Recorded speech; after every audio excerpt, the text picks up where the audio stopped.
Thank you, everybody, for joining us for another installment of the NPPA's Master Your Gear series. You're in for a treat tonight. I am not the treat. I'm Oliver Janney, the Vice President of the NPPA. The treat is Thomas Covey, Sony's foremost cinema camera expert in the United States, and someone very close to me, Mr. John Anglin. John has been a photojournalist for a long time. I first met him a long time ago. I think it was 22 years ago when I was an intern at WBFF. He's now on my team at CNN in Washington, D.C., and he spends a lot of his time shooting on Sony cinema cameras. Tonight, the product being featured will be the Sony FX3. And for those of you looking it up online, you can type FX3. The official model name, it's ILME-FX3. When we first saw this camera, they're like, oh, cool, it's another one of these still cameras that does video. Nope, this thing is badass. It packs a lot of punch in a very small form factor, but I'm gonna leave it to Thomas and John to walk you through it. Again, thank you for joining. If you have friends that are not NPPA members yet, please encourage them to visit nppa.org/join so that they can join these sessions and enjoy all the benefits that members of the NPPA enjoy. With that, let me turn it over to Mr. Thomas Covey and Mr. John Anglin. Thank you, Oliver. So welcome everyone to another awesome night of NPPA learning. And I apologize, you normally have this big fancy background with the night sitting back there, but I moved to a new apartment. The wallpaper is not coming with me, the night is, but stand by in future weeks for much more interesting backgrounds. Maybe I'll even do a poolside next time. But yeah, we've got a really great camera to cover. The FX3, as Oliver mentioned, is a brand new camera from Sony. It is part of our cinema line of cameras. So that cinema line is the Venice camera, which we all know has taken the cinema world by storm, followed by the FX9, PXW FX9, that is the full model number, ILME FX6, and now the FX3 as well. So we have a really nice family of cameras that are part of this line. They even all match. So if it matters to you that cameras match while you're using them together, well, we got that covered. But this camera is much, much more than that. We're gonna cover some PowerPoint slides, not too many, just enough to give you a little education on what the camera is capable of. We'll cover some of the menu settings. And while I do all of that, we have John joining us, as well as Oliver mentioned in the beginning. And so we'll be kind of bouncing back and forth. I'm the expert on this side of like, here's what the camera can do, but John's the actual expert in the field. No pressure, John. I just called you an expert. And so between the two of us, we'll be able to really cover a lot in terms of what the camera can do, and then from an application standpoint as well, like real world use. And there's going to be some important settings on the camera that will be real helpful. I'll hit those in the very beginning. So with that, let's get started. I'm going to first start, like I said, with a little PowerPoint. We'll start right here. And again, it's the newest camera to our cinema line. You can see it has that really attractive gray color. The body itself is extremely robust, and it's got some really cool features on it as well. It's really designed for professional use in a big way. You can see here now this is an older slide presentation. It's an introduction to the market around March. But the camera itself is a full frame sensor, 10.2 megapixels. So you're going to see this very similar sensor technology to the FX6. which we've, I believe, covered already in our trainings, as well as the Alpha 7S3. With that high sensitivity, really great dynamic range using S-Log3. You're getting 15 plus stops of dynamic range. The phase detection autofocus is a game changer. It's not only face, but it's eye autofocus. And this camera, in addition to those two, which are on the FX9 and FX6, also does object tracking. And that's, again, similar to the A7S3. A couple different codecs in there, so you can go lightweight, you can go heavier with an intra-frame 422 10-bit format, and really high frame rates, 4K at 120, that's internal, and in full HD, up to 240 frames per second. 16-bit raw output through the HDMI, so your Atomos compatible devices will work really well there. And then actually two ways. You see here it says 5-axis in-body image stabilization. It has that or the post-process of image stabilization like we talked about with some of the other cameras. And if you weren't here for that, you'll get a little bit more information on that later on. So some important professional features. This does have the S-Cinetone, that's the color, the look that Sony developed based on the Venice camera, and is now in the FX9, in the FX6, and the FX3. So all three, the latter cameras mentioned, have this S-Cinetone. So when you're in a production and you have those three cameras and you don't have time to grade the cameras, you can put them all in this S-Cinetone. You'll get beautiful skin tones, really smooth highlight roll off, and you'll get cameras, even though like the FX9 is a different sensor altogether, you're going to get colors that are extremely close that with a little bit of tweaking, you can get to match up real nice. And of course, if you want to go deeper on that, all the cameras have S-Log, where now you have full control of your color palette and your shading within the post process. Now there's a new addition here that is not in the A7S3, and that is the cooling fan. So the A7S3 is what they call passive cooling. There's a venting system, the ventilation system, but we've actually added a fan, and you can record a ton of 4K content.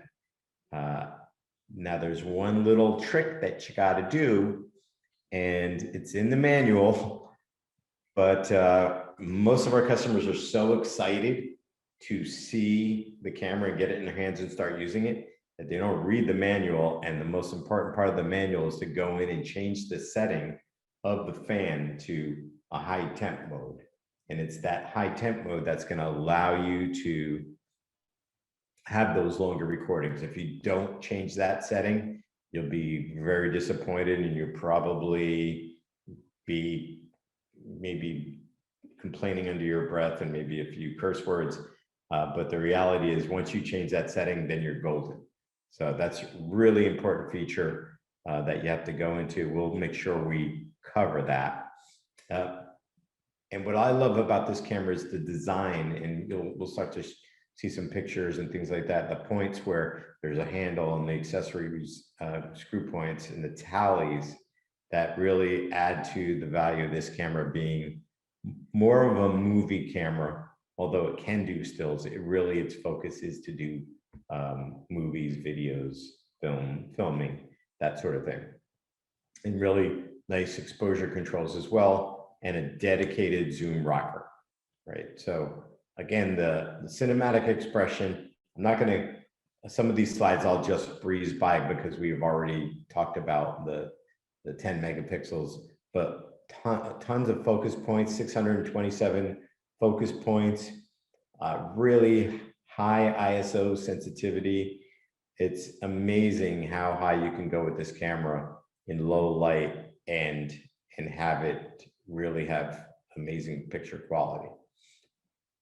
And again, that 15 stops of dynamic range, you do have to be in the S-Log in order to get that maximum dynamic range. And again, based on the Venice and the look that we designed in that camera, that's made that camera so successful in Hollywood, we've brought that look through S-Cinetone to this camera. The high frame rate recordings are incredible. And you have a variety of, again, codecs for your choosing. Okay, so let's just take a peek. The camera itself, normally when I do these trainings, I have like a second camera pointed at camera, and I do actually have that. But some of these slides might be able to just show the sizing and the button location a little bit easier. So I may continue with that. You can see the comparison with the FX3. It's a very small body. It fits nicely in the palm of your hand, like our mirrorless cameras do. But you can see it's a little bit more edgy, and it's a very robust body. You know, it's the comments that I've heard from end users. They're extremely happy with how the camera feels in their hand, how robust it actually feels. And, you know, we did not skimp in the body design of this camera at all. It does have a cage-free design. What does that mean? Well, we included an attachable grip that has the ability, it gives you the ability to attach professional audio through XLR inputs. There's 2 of those, and an additional mini jack for a third input if you choose to go in that direction. But mainly it's giving you a number of mounting points so that you don't have to, you can choose to go bigger and go more complicated with those cages, half cages and full cages. But you'll say you're on a budget and you don't want to invest into that quite yet. You've got a number of threads on the body. You could see, if we look at the lower left, we've got 3 on top. These 2 in the on both sides of the hot shoe are to mount the handle, and then you've got 1 on each side, and then the handle itself actually has 3 mounting points as well. So you could certainly fit a number of accessories on the camera. In terms of the design for shooting comfort. So look, if you look at the right hand of this person, the zoom lever is right where your pointer finger would be. Now that's on the A7S III, that's kind of the shutter button, but we've changed that, and that's actually a zoom rocker when you're shooting video. And you've got these 3 custom buttons, which we'll get a closer look at as well, for your ISO, your white balance, and your iris. Again, those are a little tricky too, so we'll make sure we cover how those operate as well. Over here are a few more additional buttons that you can assign, and your different modes. So you have to the left, right next to the power switch, you have your different modes of operation. You want to be obviously in the movie mode for shooting video. And then you've got the silks for your assist buttons. So peaking and zebra you can get to real quickly. Your shutter adjustment is there as well. Again, on top, there is your record button. That does light up when you hit the record button, as do a few other areas. And this, what I really like is this multi-selector joystick. The fast hybrid autofocus system, it's just amazing. If we go to my camera for a moment, I'll just stop the share for a moment, give you a break from the PowerPoints. You'll see, where am I? Right, so this is me. This is the camera that I'm currently on camera with, is the FX9. And you can see how this eye autofocus works. This is the same type of technology that's used in the FX6 and also in the FX3. So I can either have a face, or I can have the eye. And normally I would have my little bobblehead and demonstrate that, but he's still stuck in a box somewhere in my moving process. But you'll get this amazing performance, this ability to do a sit-down interview and have somebody who's real fidgety, bouncing back and forth. You'll never lose focus. If you're doing your walk and talks and you need to be walking backwards, maybe go handheld with the camera with the 5-axis image stabilization, or on a gimbal, however you want to do it. You're walking and it's kind of hard to keep the same distance with somebody, and you're shooting really shallow depth of field. So using this same eye autofocus or the focus tracking, other elements of like framing it properly, and if you need to adjust your exposure or things like that. So this really is a game changer, this autofocus. I would say for the first time that you could say that this is a helpful tool for professionals. Prior to this fast hybrid autofocus system, contrast-based systems just weren't reliable enough. You didn't have the control that you have with cameras like this. And you have the same type of controls where I can adjust the speed of how it transitions from one subject to another, including the ability to lock on a subject or switch quickly to a subject. And also the amount of how fast, sort of like, am I turning the focus ring? So I do want a really fast transition for fast moving sports types things, or do I want something more cinematic? So that's the ability to have all of these tools within the camera. So we'll go back to our share screen again.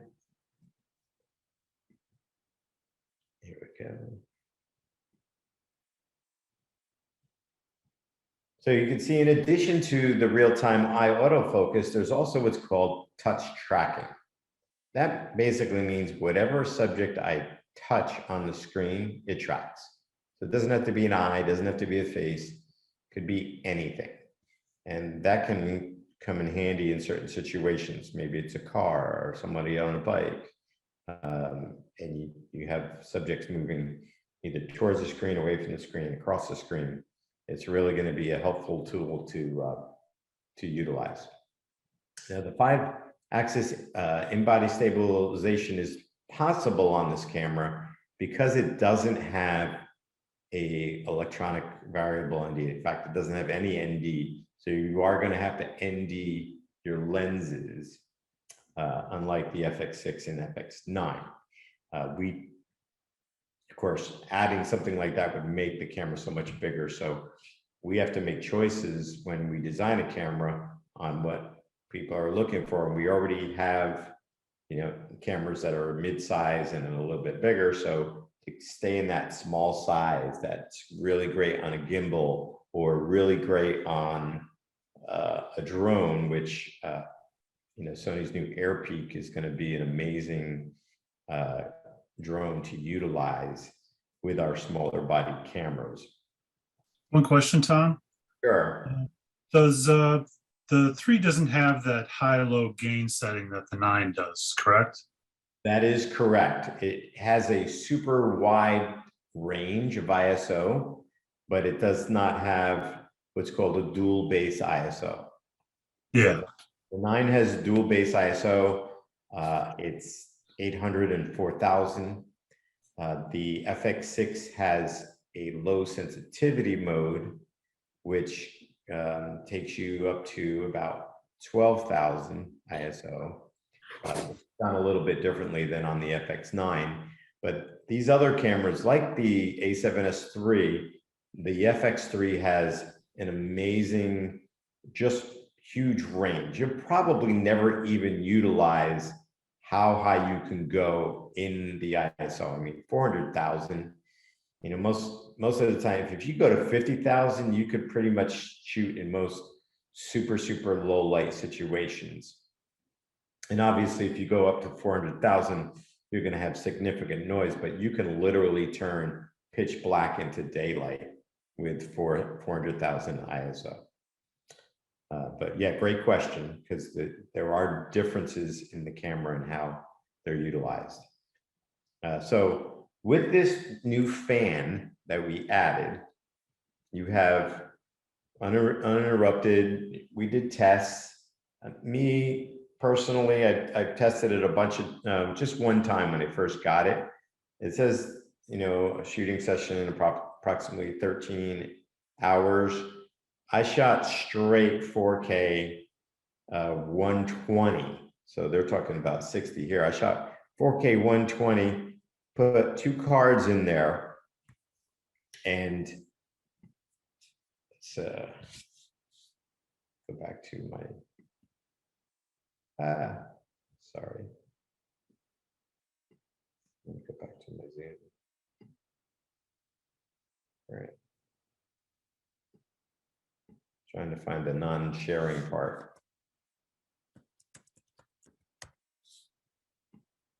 All right, we'll just talk for now. I think I saw it. Oh, there I am. Okay. So I think you can see me now, right? So I just want to come back on camera to display. Okay, so the fan.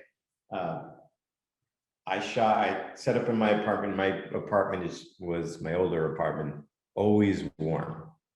And this was a couple of months ago, so it was spring, but it was still probably in, we'll say, in this high 70s in my apartment. I set the camera up.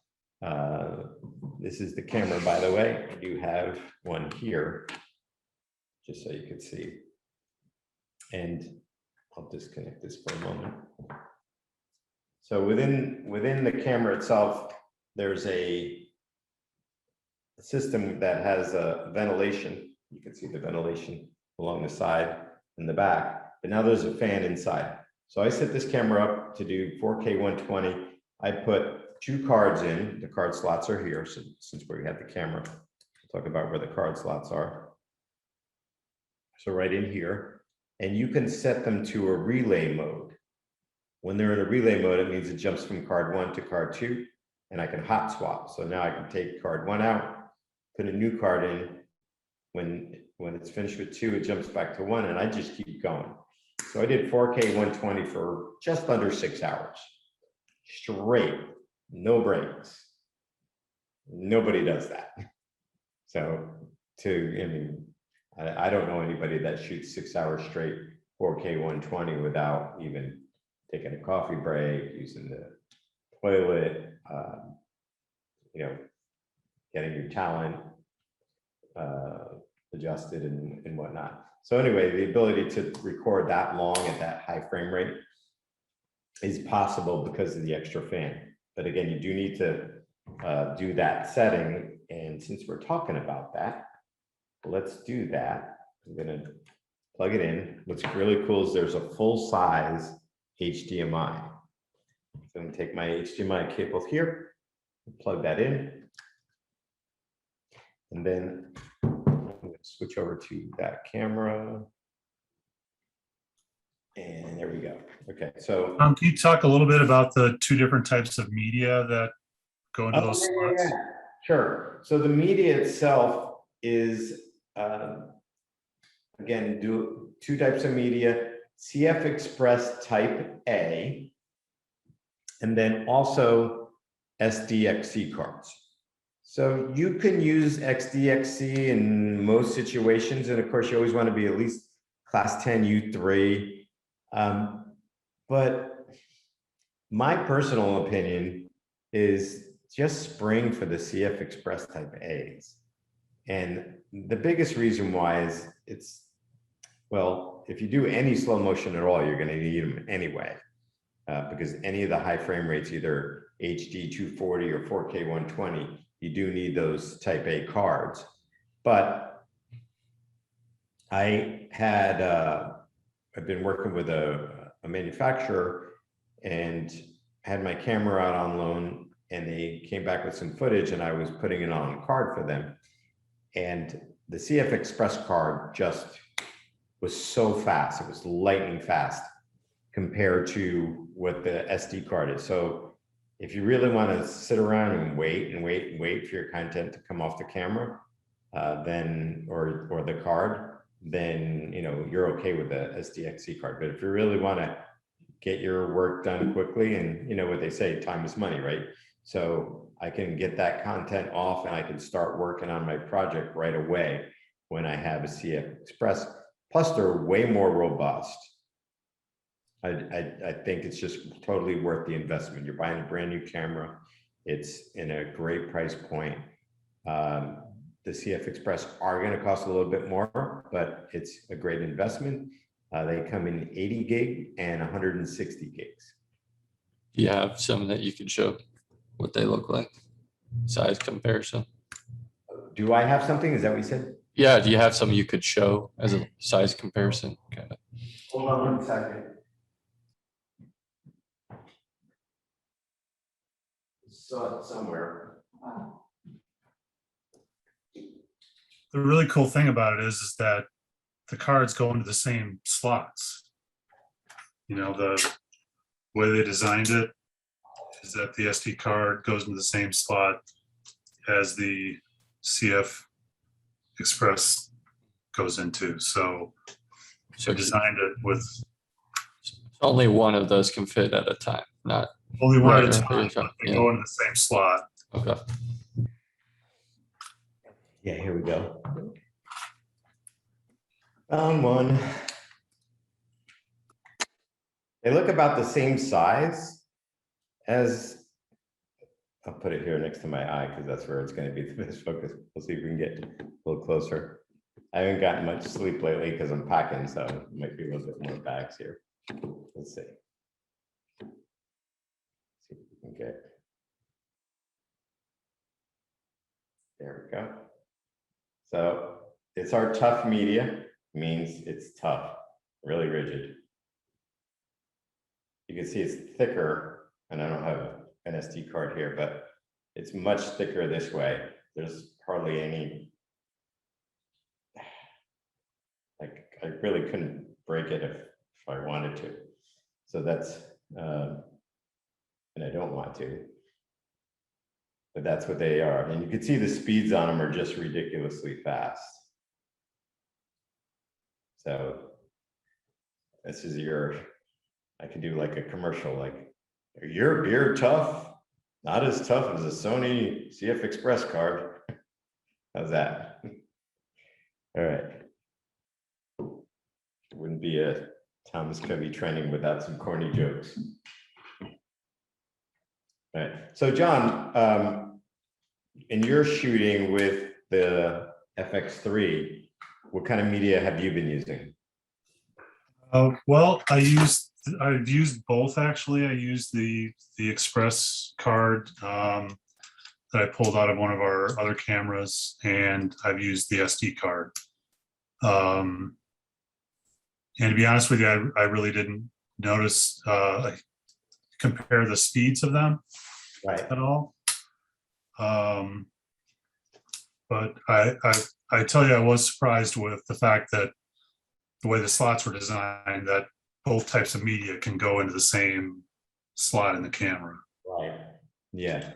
So what's great is, to John's point, let's say you go and invest into those CF Express and you're using them, and either you run out or you lost one, ouch.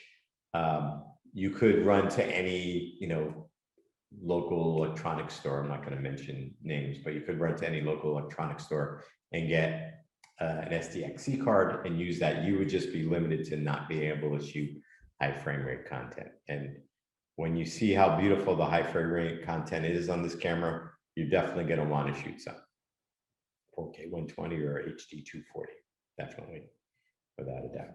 Okay, so let's go back to a little bit more information here and play this. So we talked about the hand grip. You could see there are professional audio inputs. And what's nice about this is not only can you do XLR, but you could do TRS as well. So A lot of times you go, if you're doing like a concert or something like that, they might give you a feed from the soundboard and they might just have TRS cables, or you may want to just, keep everything lighter, and they're a little bit less bulky, the TRS cables. So you have that ability to use both. It is a digital audio interface, 4 channels of 24-bit recording.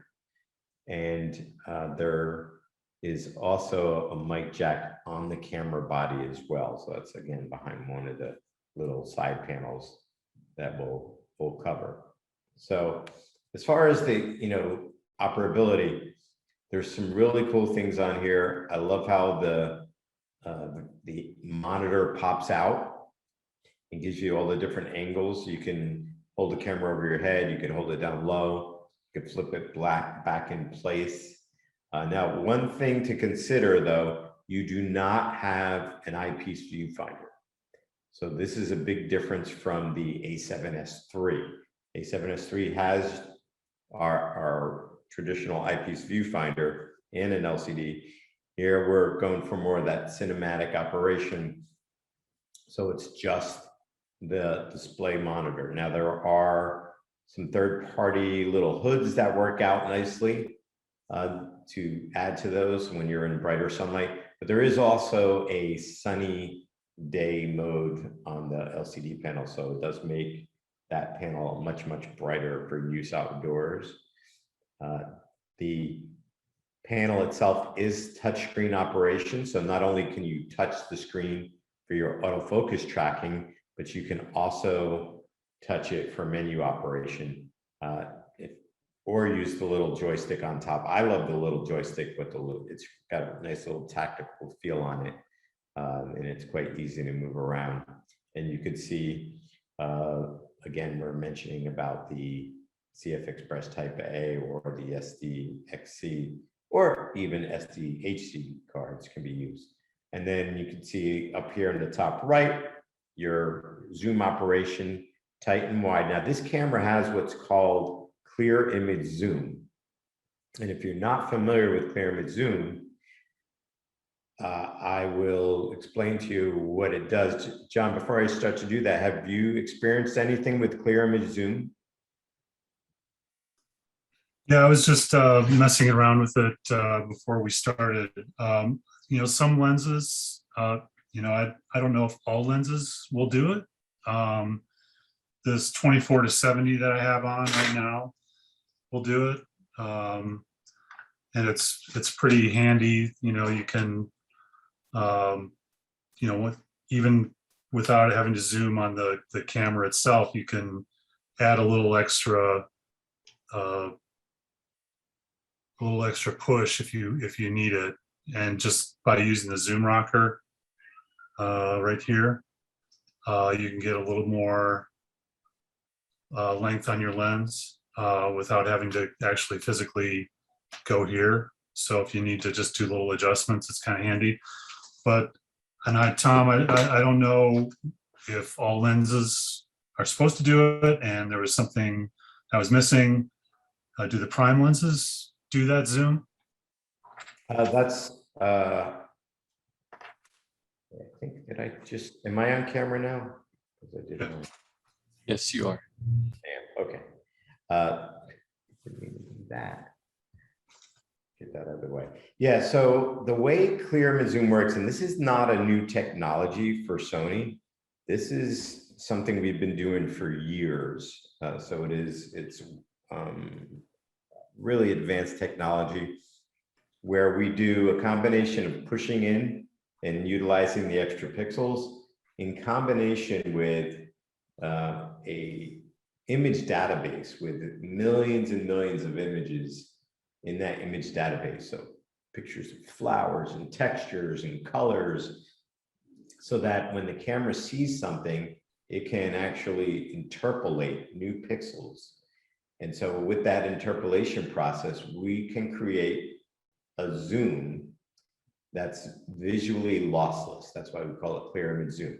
It's literally visually lossless. Like, I guess if you, in other words, if you put it to a scope, you'd probably measure some noise or artifacts, but Visually, I've done demos, in-person demos where I zoomed in on somebody's eyeball, and they were, of course, feeling a little weird because I was zooming that close on their eyeball. But literally, their eyeball was crystal clear. It was like super sharp.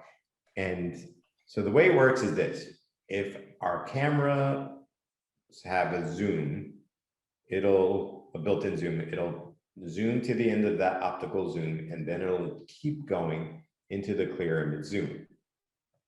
So like the FX9, it has a 28 to 135. If I were to put that lens on the FX3, I could zoom that lens from 28 to 135, and it's going to be a true 28 to 135 because it's a full frame lens. Then when it gets to the end of that 135, clear image zoom kicks in. Now, if you're in HD, you get a 2x zoom. So now that lens becomes a 28 to 270. And the best part about that is there's no light loss beyond that lens. So that's an f4 lens. So you get a 28 to 270 f4. It's pretty nice to be able to get that far in and not have that big drop off in light loss. Now, if you were in 4K, you get 1.5 times. So I'm trying to figure out if I should do the math on that. So 135, 60, about 67, and 67 onto 128, 30, so 190, I think. So 28 to 190 you go. And again, you're not losing any light. Now, let's say I throw a prime on there. Let's say you have, I think, our new 50mm 1.2. Now, how much would you pay for 50mm to 100mm 1.2? Can you imagine the cost on that? Now, you can use clear image zoom on a prime.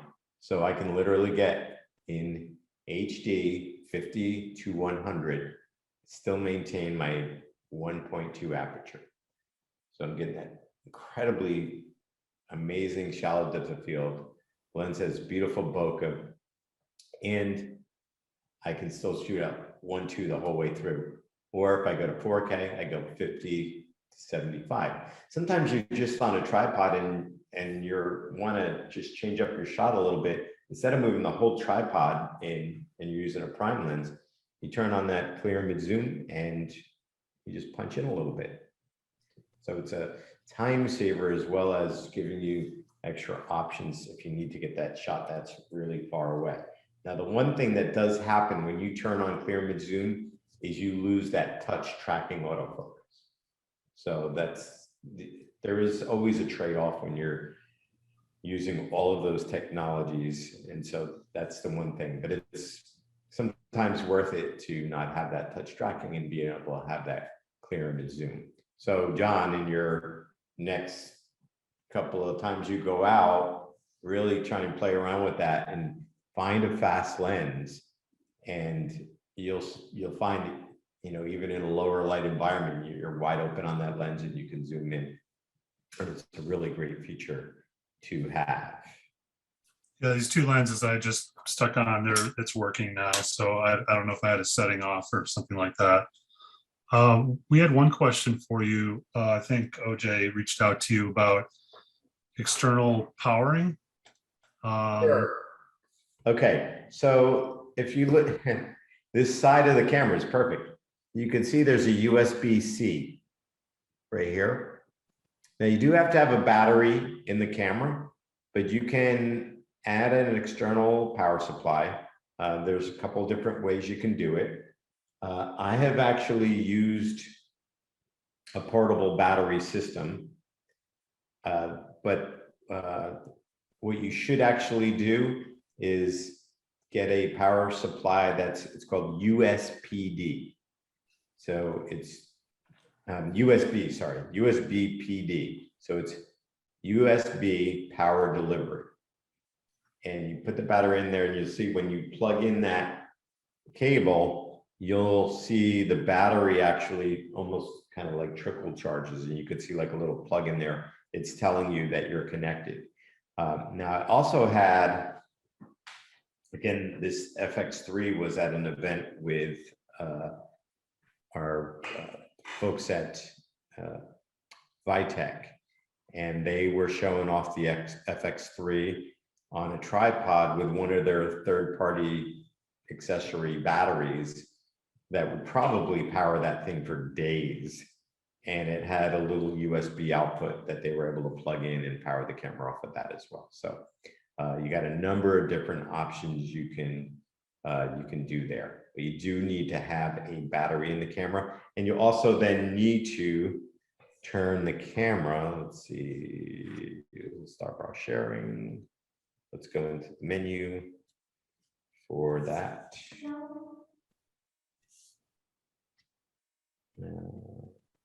Oops. Where did my Zoom go?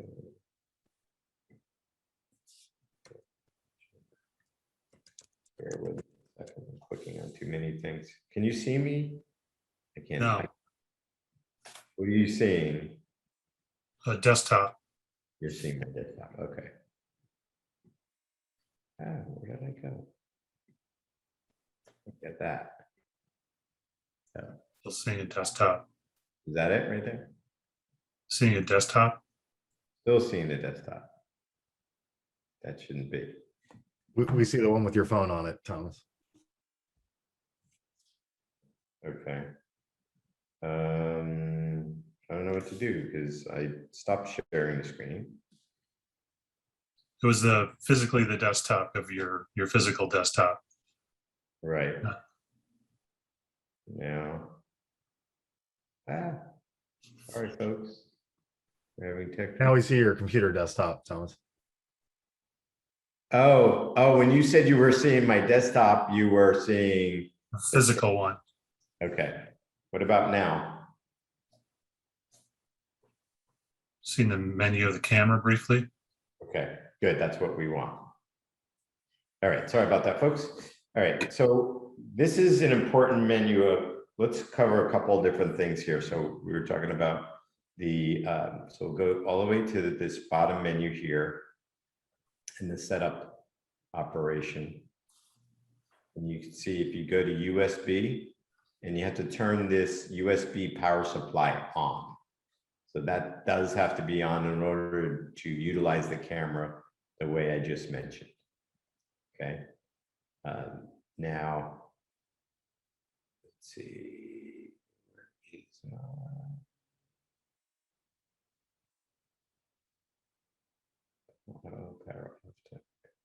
Okay, so pay attention. This one's really important. So we got the little toolbox, right? We go to power setting option. We go to auto power off temp. The default is standard. If you're in standard, you're gonna last about 30 minutes, maybe, depending on the mode you're in. Pick it up to high and leave it there. The camera gets warm. I can, I put both hands solidly around the camera, and it was warm. It wasn't hot, at least not what I would consider hot. And I certainly wasn't going to burn myself even if I left my hands on the camera for an hour straight. But it does get warm, and it's really, I guess you could say, the reason why we don't default it to high is it's just, as a manufacturer, it's always better to be on the conservative side of safety. And so we'll just leave it at that. But this is where you would go in order to make sure that your camera stays on, especially when you're in those higher recording. I would just go in there, put it on high, and use it that mode all the time. So those are some of the main settings here. Now, have you done that, John? Have you gone in and changed that setting? Did you find that pretty easy? Yeah, I just did.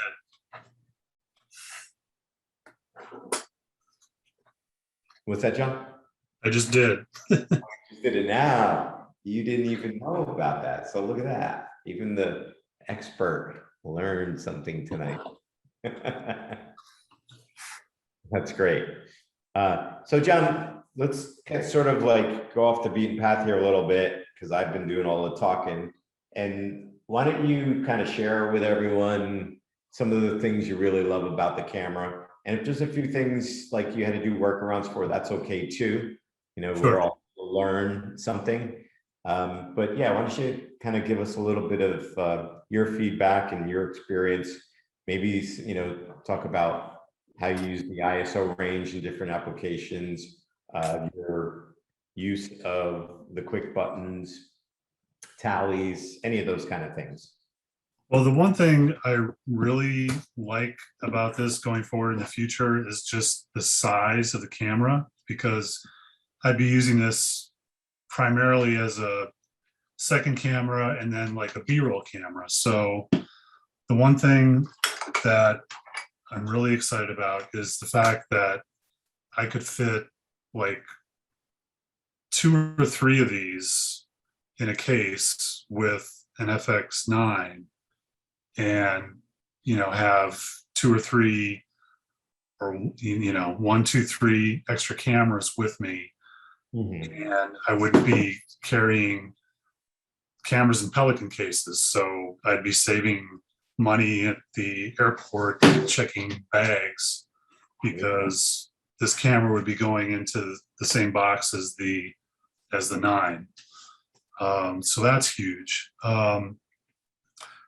One thing on my wish list would be the menu, the way the menus are. I assume that this is derivative of the AS7 III, whatever, I forget. Its brother. I would love if the menus were the same lineage as the 7 or the 9, just because I dig in there and, you know, make little adjustments into things, and it's not quite as deep as I'm accustomed to in terms of like the paint functions. But you know, the fact that there's the match with Cinetone across the family of cameras. Cinetone is the new hot picture profile at CNN, so we're getting a lot of requests for that. The one thing I heard about Cinetone, I think it was from Alistair Chapman, that's there are slight differences in when you change exposure. It was kind of designed to, you can crush the blacks to have that look. Right. And then if you open up more, the blacks kind of flatten out into kind of a more, you know, pastel-y or lower contrast, that Sony designed that gamma curve in such a way that you can be in the same picture profile and get kind of 2 looks depending on where you are in exposure. So if you are trying to match the different cameras, just make sure your exposure is pretty close. What else? It works great. I've used it on a Ronin, and it balances pretty much identically to its brother or sister camera. The tracking, the touch tracking is useful with using a gimbal, because if you can pick a spot and you want the camera to stay focused on, and as you move with the gimbal, the camera tracks and stays focused on that object. Obviously, if you like cross, the camera crosses something, sometimes the tracking will you'll get an error with that. But as long as the object's in the picture, it seems to track pretty well. The face and eye detection works very well.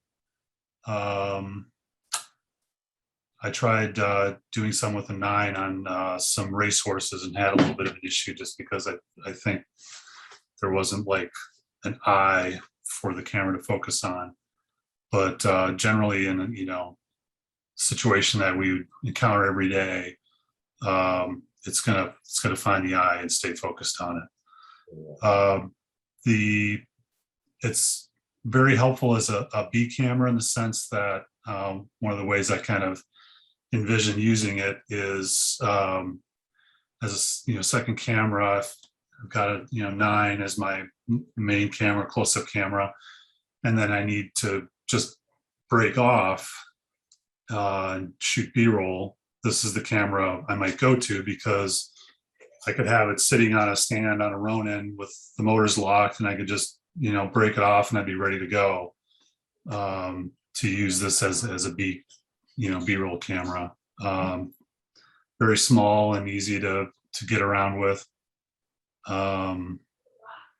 So yeah, I'm excited about using it in more and more situations. Awesome, great. Thanks for sharing that. Now, what about as far as the user buttons like iris and the white balance and the ISO? What was your experience with those? Because they can actually be a little tricky. And again, that's another one that's, if you're not looking in the manual, it can be tricky because there's 2 ways the buttons work.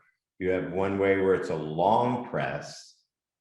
So push, hold, 1, 2, it either locks or unlocks the button. And then a short, or actually, let's I think maybe we reverse that. So long press switches you between manual and auto, and then a short press locks the buttons to whatever they are. So I didn't run into that. I mean, I guess the it's just like with any camera, the just getting used to where things are. I started to develop kind of a muscle memory for where the iris was adjusted, or where the ISO was adjusting, or where the shutter was adjusting. So I kind of felt like I didn't necessarily have to start going in there and customizing things per se. okay. The one really useful button is, so say this is the, you're just operating the camera, and this is your viewfinder, and you have your audio and all your settings there. If you need to make quick adjustments, there's the function button, the FN, and this stuff you can all customize. Oops, what did I do? You can customize all these different boxes here. Like you can customize your zebras or what have you. And you can decide what you want in these boxes, which I really enjoyed because it's a quick shortcut to, say, adjust your mic level. On this camera, it's over here in the corner. So that's the mic level. And then you just touch that, and you can even just go on the screen and adjust it, or you can use the toggle here. There are a lot of different ways you can actually physically change the level. I just counted 3. So I found the function. I know it's kind of hard to see in this light, but I found this a really helpful, quick menu system. Great. Okay. Hey, Thomas, we have a question coming in. Sure. It's asking, do you get full in-camera functionality with non-Sony lenses using adapters like the Metabones? Well, there are definitely some limitations. So the face and eye autofocus is not going to be optimum.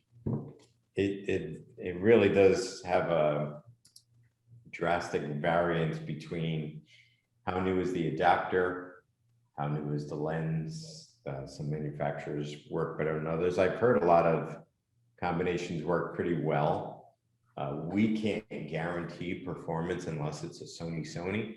And it's not that we're stuck on selling Sony glass, even though it is the best. But it is the integration of, we know what our camera does, our lenses have mechanisms. So just physically, the technology behind our lenses, where we're moving a single element versus forward and back versus other manufacturers having to move big pieces of glass, multiple elements and rotating them. They're just not as fast, they're just not as accurate. So then all of a sudden it makes it seem like the camera itself is not functioning properly, when it's really a function of the lens itself. So I would say you'll get some mixed results. I've heard a lot of positives. You just kind of have to try out what you currently have and see if that's good enough for you. And if not, we have a beautiful wide range of lenses that would work amazing, guaranteed. Now I talked about the image stabilization. You do have the 5-axis in-body image stabilization, but that is, what you see is what you get. So as you're using it, you're going to bake that in. Well, let's say you don't want to bake that in, you want the option of doing that in post. You can use our content browser application, or Catalyst Browse application, in order to add as much or as little image stabilization in the post process. So maybe there's just one part of the shot that you want to add it to. The metadata is already there. So all you have to do is apply it. So a 1080 60p 6-second clip would take 0.1 seconds. Basically, as soon as you click on the mouse, it's already done, right? And so you can see the results of it and decide whether you want to keep it or not. And that's a great thing. Sometimes you leave image stabilization on when you're on a tripod and you get a weird look because it's trying to stabilize an image that's already stable. It's always nice to have that freedom to do it in post. So with this camera, you can actually do it 2 different ways. And with that image stabilization, the post image stabilization, you definitely have to have Sony glass on there because it needs to read your lens information, and along with the gyroscope information that's built into the camera, combine those 2 together to get the proper image stabilization. And there was a couple more slides I still wanted to get to before we finish. And I know we're getting, well, we still got a little bit of time, but let's just see what we can see here with a couple more. There is connectivity with this camera over Wi-Fi. I have used the camera. If you were lucky enough or unlucky, depending on what you thought, to see my little Twitter promo on the FX9, I was actually using the Imaging Edge software to control the camera that I was shooting with. I believe it was shooting with an FX3, and I was able to see myself. So in that scene, I'm holding the cell phone and I'm pretending to type a Google search on the FX9, like I don't know anything about an FX9, and I'm talking to my Alexa saying, Alexa, I got this big presentation. Can you tell me what there is about FX9? And so while I'm doing that, I'm just pretending.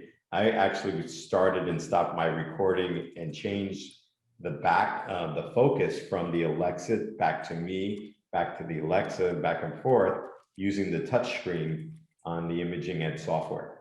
So really cool way of doing solo gigs where you're the VJ, so to speak, and you're on camera and you need to make sure you're in focus. You can look at your phone, Imaging Edge software, touch on your face.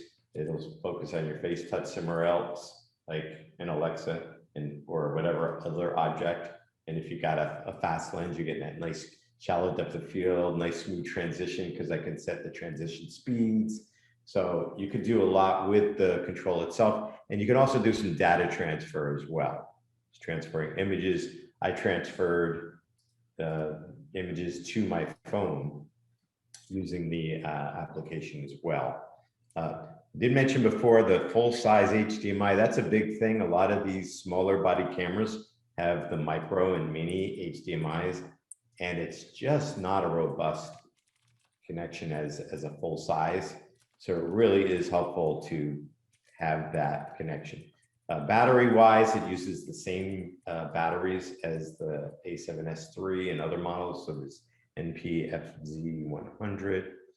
You can see it comes with a little battery charger as well, and a load of optional accessories. If you are doing photos with this camera, you can do photography, I should say, accessories as well, so flashes and things like that. So don't just think this is an amazing video camera. Maybe you're using the camera to do some site surveys and get a lay of the land before you go shooting. I don't know, is that called site survey or is it something else? I'm feeling it's something else, but you get the idea. You can use the stills pretty efficiently as well. I thought I had something with the tallies on here, but if not, I'll just show the tallies on another. I'll show it with the camera actually itself. So let's see, can come out of there, stop sharing. I'm on camera, correct? Correct. Okay, so I'm going to put the media in the camera. And I'll just hit the record button. You can see how the tally lights come on. The nice thing is there's about 5 tallies altogether, 4 or 5 tallies, and you can turn off some of them. So if you don't want the front-facing tally to go, I'm going to take this off and hit that record button. And you can see I've got a tally here on top. So that's your front-facing tally. I can shut that off and still have my other tallies. So I have a nice bright red record button. I've got another tally right here above. So if maybe the camera's at a different angle and you can't look above the camera to see if the tally is on. And then also, I don't know if you could tell, but around the LCD panel, it's also red. And you'll probably be able to tell it as I turn it off. Let's see. There you go. Right around the edge there, you can see it. Now, these LEDs are actually a little bit darker, brighter, but the lighting is such that it's losing some of the saturation here. But really nice way to know that what mode of record you're in. And then I'll just show you the other buttons here. Let's see if we can zoom in. So, hold the camera to the side. So over here you have your iris button number 1, your white balance, and your ISO. Those you can change to other things, but they're really in a useful position to work and change with, right? And so you have your iris button, and then you use the front dial here, and then you have your ISO and use the rear dial over here, where my finger is here. And then if I take the handle off,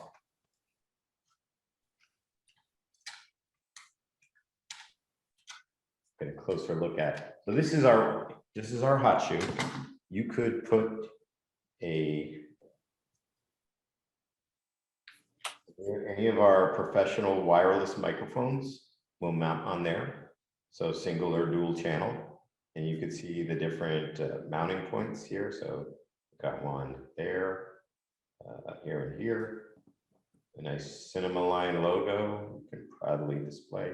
You can see, I think I showed you this before, so your media in here, batteries on the bottom, so little compartment there. Now, I would say the one gotcha is that there is only one pin there. And it would have been nice to have at least like a guide pin here, but unfortunately, we did not do that. And I think that's it. Yeah. Oh, also too, you have your headphone jack and your mic in. So headphone jack on the bottom, mic in on top. And again, you can see that nice vent there. That's going to pull air through the camera and keep it nice and cool. Really robust body. I'll just kind of take the lens off real quick so you can get an idea. It's solid. It's got that nice hard edge to it. The body is very well made, and there's your E-mount, full frame, all your electronics there, assignable button.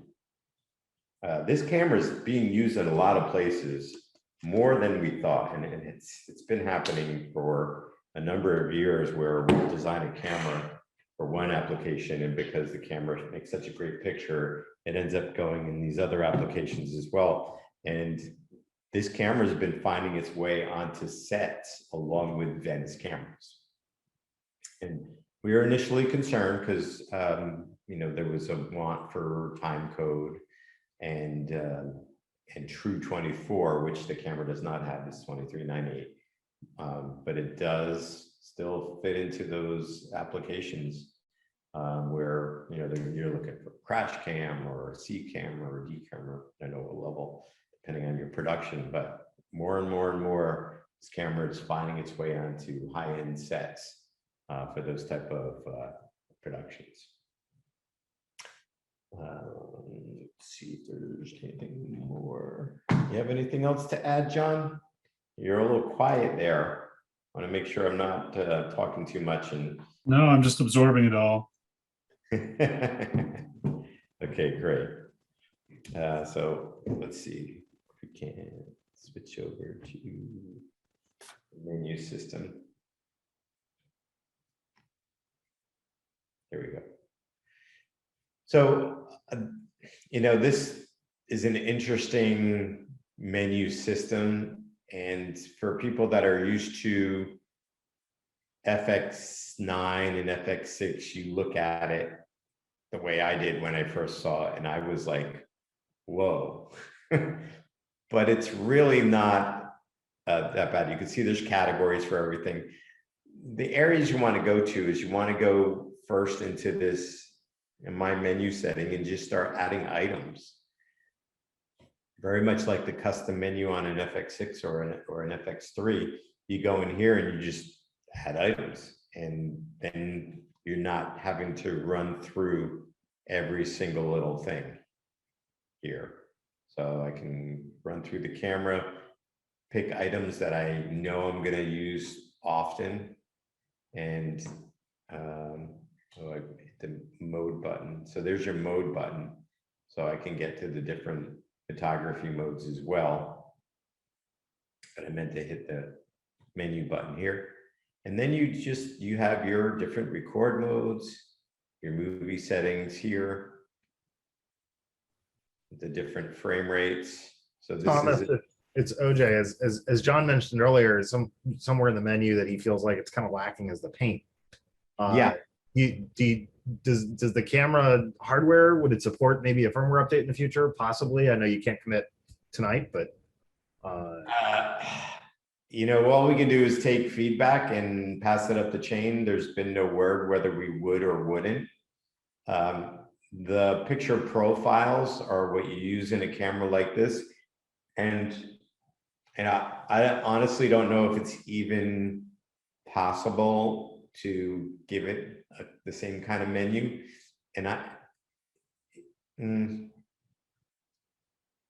maybe moving forward. I know a lot of our cameras in this range, like an A7S3 and whatnot, we have started doing things with SDKs, and that does kind of open up more possibilities, but it's kind of still in the infancy stage of SDKs. So I definitely cannot commit to anything regarding more paint control and things like that.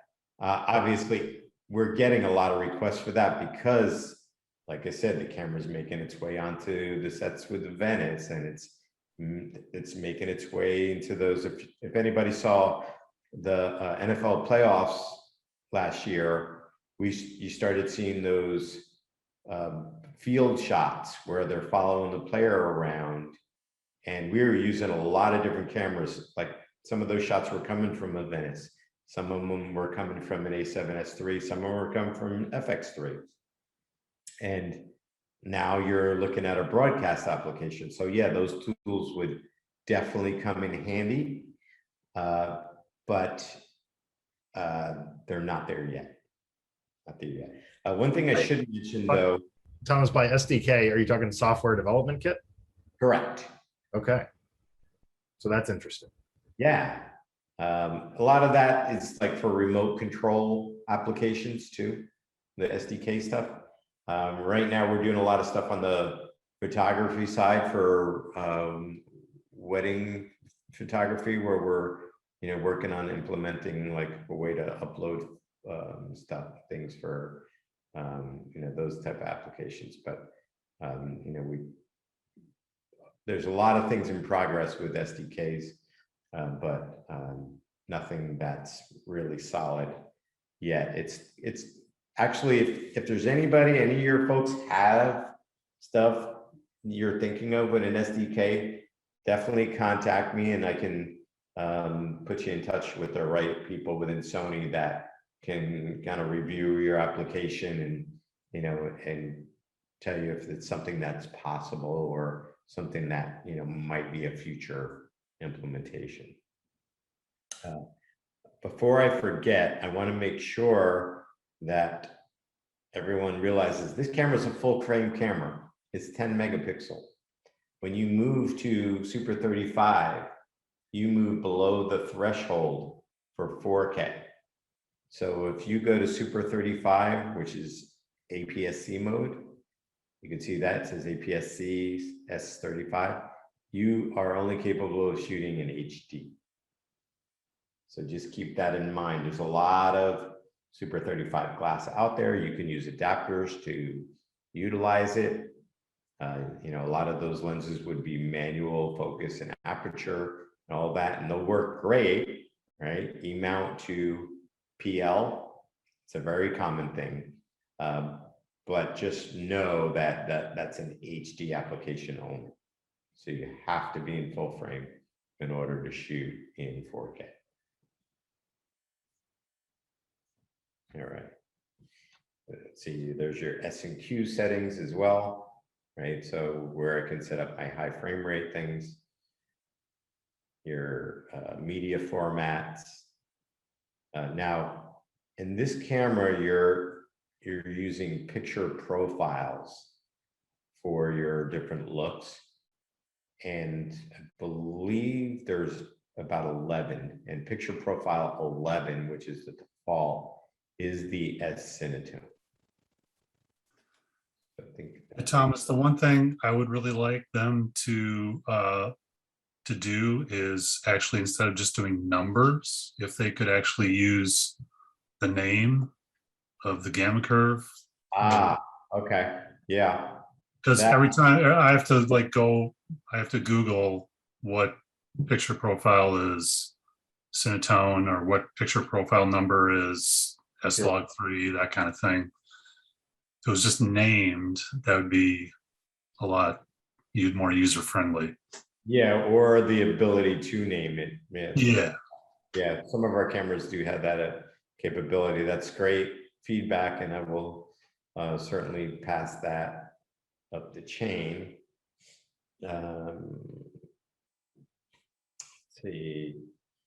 Do we have anything else?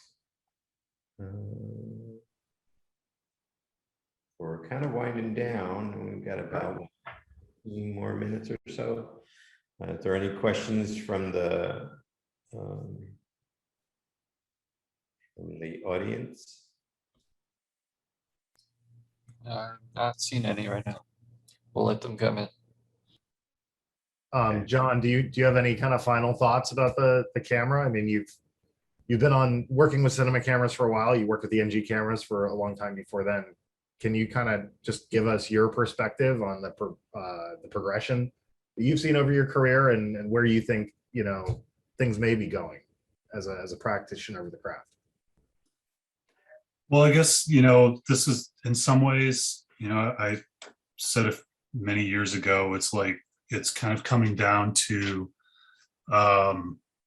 you know, just a matter of the glass you use and the chip you have and the color science. And this, in some ways, this camera is like kind of the epitome of, we're almost there, where you just, you know, you've got the glass you choose for the look you want. You've got the camera, the chip you're working with, and the picture profile, the color science. And it's like, it's almost like we've cooked it down to just kind of the bare essentials with this camera. So I guess, you know, to me, that's kind of like a beautiful, simple thing. You know, it's very flexible. I just, you know, the size of it and the flexibility it has. It's really an awesome camera. So nothing real other than that. Yep. I had the opportunity to hold the one that John has tonight, and I gotta say, the build quality when you're holding it in your hands, it's just so obvious. You know, the thing is, it feels like it's got some good weight to it. You can't bend it.